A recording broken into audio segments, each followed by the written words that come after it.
Hello everyone, Magister here. Welcome back to a RuneScape update video. Now today there is an update, it's not just patch notes. Okay, so today there is a new solo boss. He's a lot like how the Legion ones are. But he's a high level Slayer boss to top it off too. Not just, well, I guess the Legions used to be a high level Slayer boss. But you need to find the key of crossing within the Sophidim Slayer dungeon in order to be able to gain access to the doors.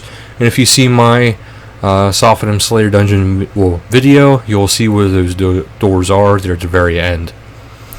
So once you have that, you need to find and activate the obelisk within to summon the Magister, which is depicted right here.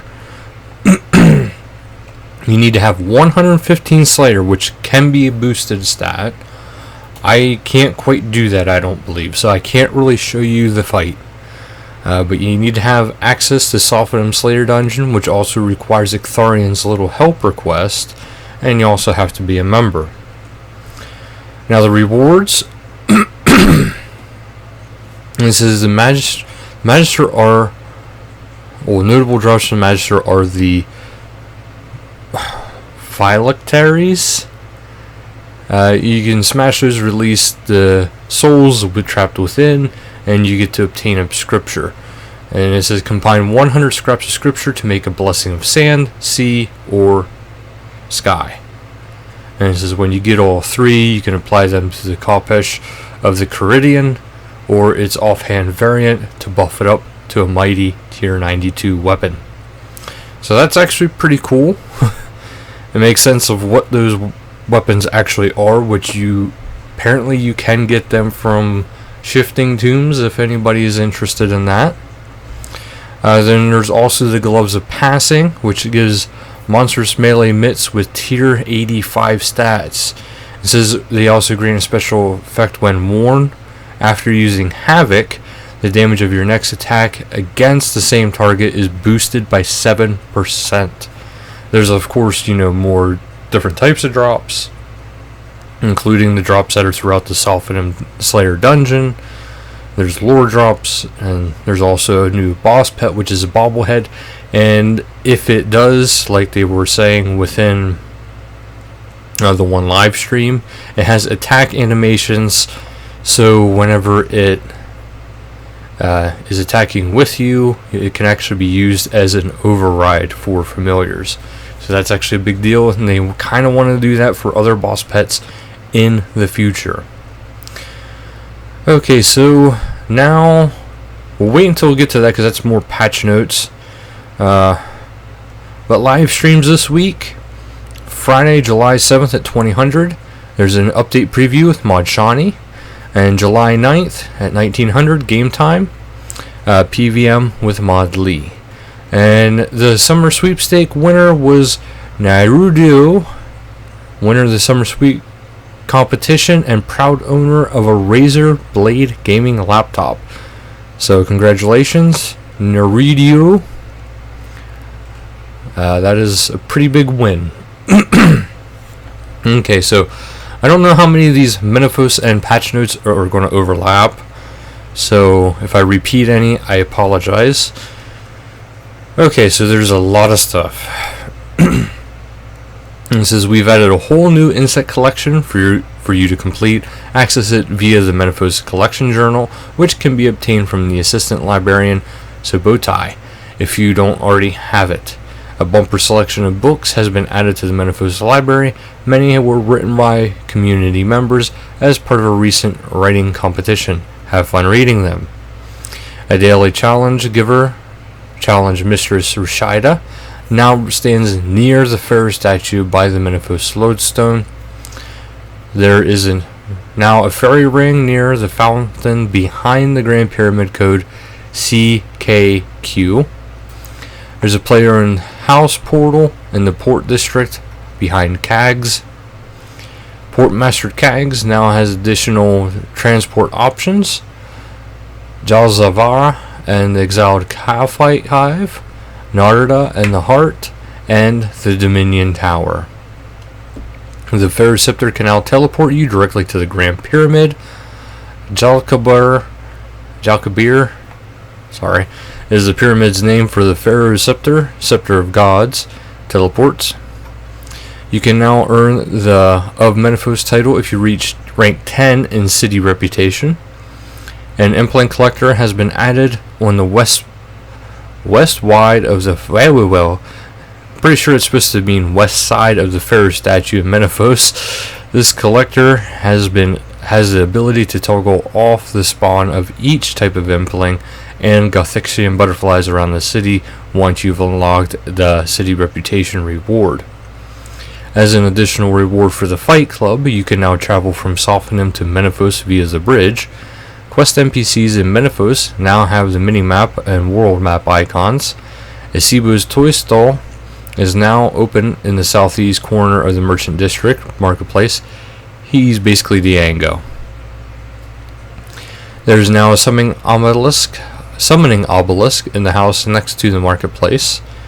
There's a new signature drink at the Golden Scarab. Fires can now be lit on the docks.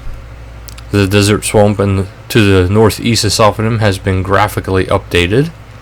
The gold version of the Slayer Master title, provided you already have unlocked the silver version, now reads red, not silver. To unlock this, you must complete the Slayer Codex and beat Morven's Platinum Rush of Blood challenge.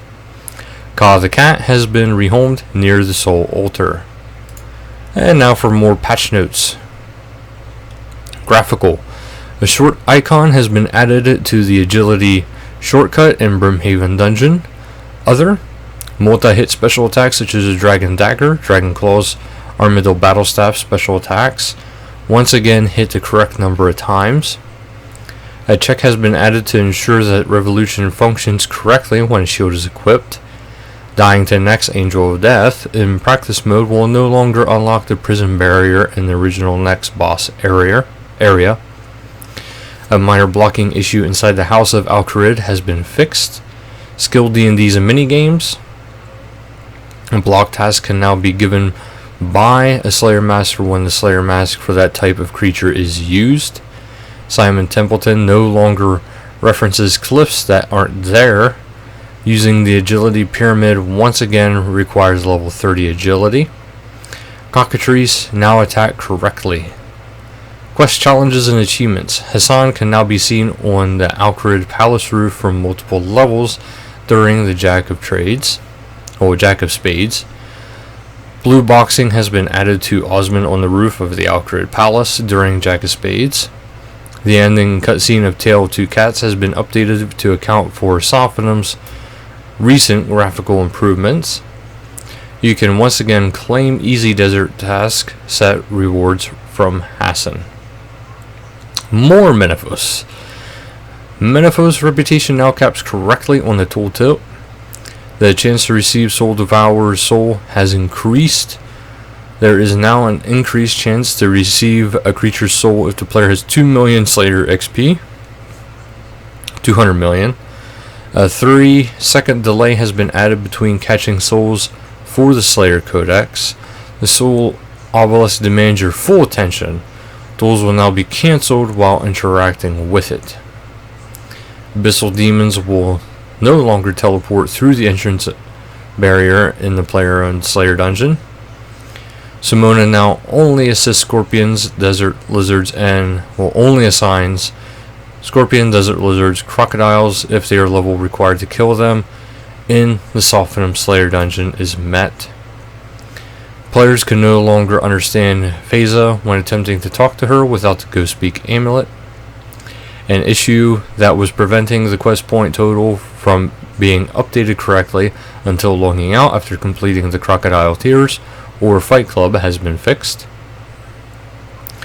Aristarchus now only appears in the appropriate location. Crocodile Tears can no longer be started without meeting the quest requirements. Graphical issues with Desert Treasure and Pyramid has been resolved. Players can now interact with the magic carpet dust and manifest knowledge after logging out and back in again.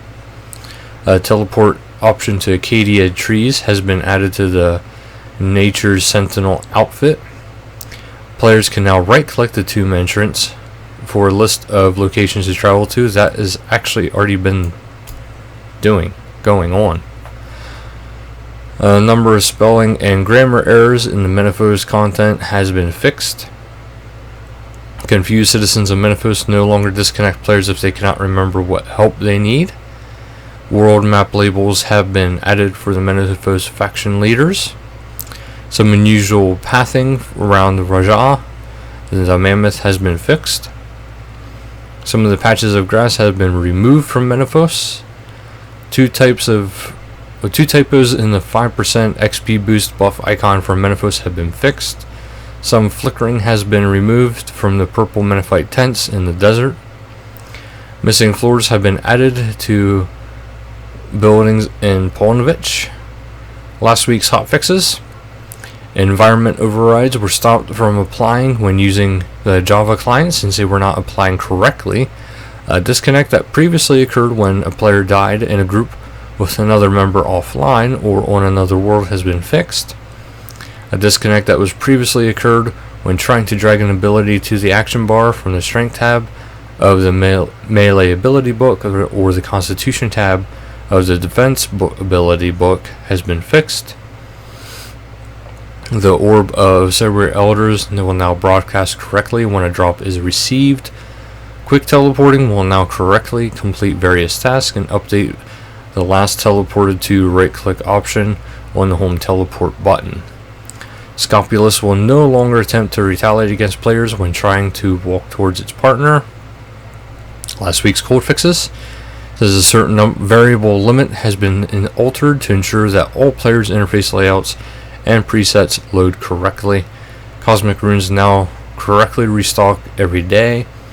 An issue with the familiar action bar not displaying when using Beast of Burden or legendary pets has been fixed. A common freeze in NXT related to clock adjustments that mostly affect Mac OS devices but may also affect Windows has been fixed. With the exception of Dominion Tower, lighting over map squares should now be consistent in the NXT client. Ninja fixes. It is no longer possible to change action bars by clicking on the number or dragging items to them while they are locked. The fail rate for crossing Divine Agility shortcut at the Herblore habitat has been lowered. The filters on the chat interface have been repositioned to better display them and increase usability. Mammoth tusks are now a 100% drop from Archean mammoths. Eating food using the Mammoth Feast special move no longer drains adrenaline. The anti-poison totem can now be worn in the pocket slot with no defensive stats and reducing poison damage by 50% except in Pyramid Plunder. It is also still possible to equip it in the offhand slot as before. That's actually pretty big news there. Alright, but that'll do it for today's video, so thank you guys so much for watching, and until next time, later guys.